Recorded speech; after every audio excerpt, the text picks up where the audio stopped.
So we're here with Sanjay Reed, who is a visually impaired producer, and we're here with his mom in Lacovia in Jamaica.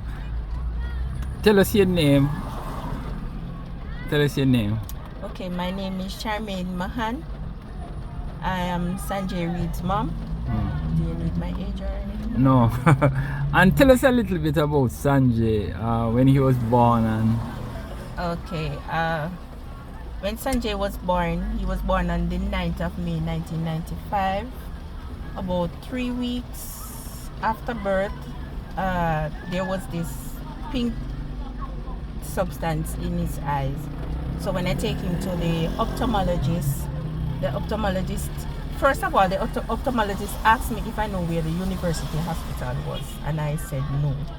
So he gave me the number and said, okay, call there, make an appointment to take him in to see the ophthalmologist there.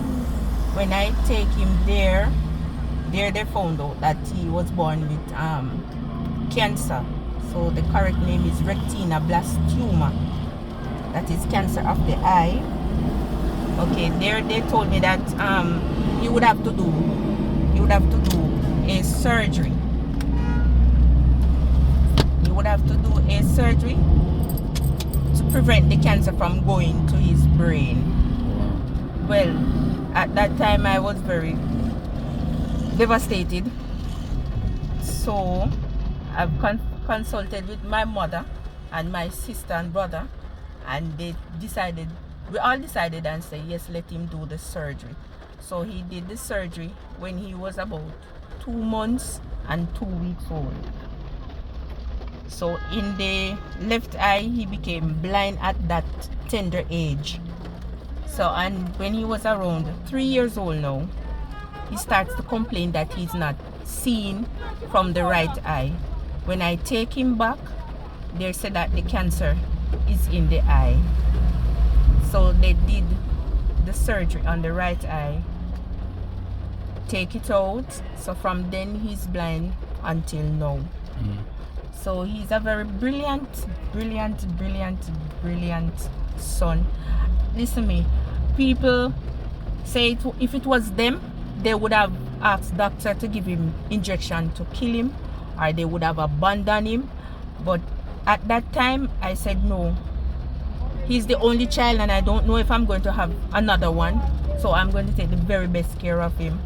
And I'm telling you, today I am very proud of him. I'm very proud of him today. I am very proud of him. He's a bit shy. He's a bit secretive. So if I want to know something, I'd have to keep prodded him, pushing for him to say, okay, finally this is this and that is that. Because even for this today, he only called me and said, mommy, I'm having some friends coming by and I need you to do this and I need you to do that. And I said, then give me. He said, no, I'm not gonna tell you, not today, I'll explain later, but not right now, just do this, do that. So you know, I'm very glad for him.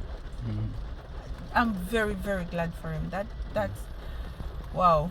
Because I'm telling you, man, I've been through it with him. I've been through it with him. So how many kids? Yeah. Well, I have 4. So he's the eldest.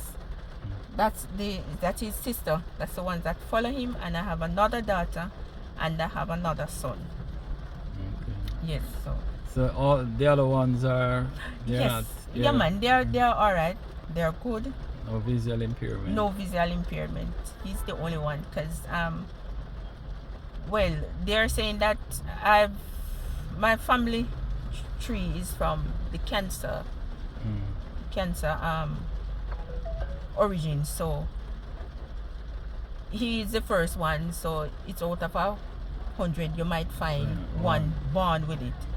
So I just basically, because at first time I used to sit down and cry and say, why me?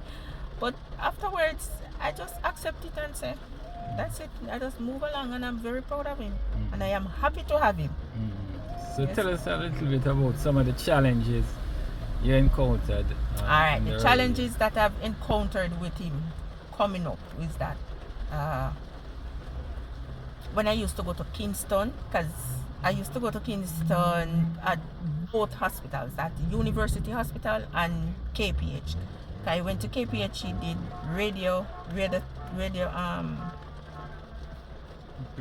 radiotherapy there. So it was like on Mondays, Wednesdays, and Fridays.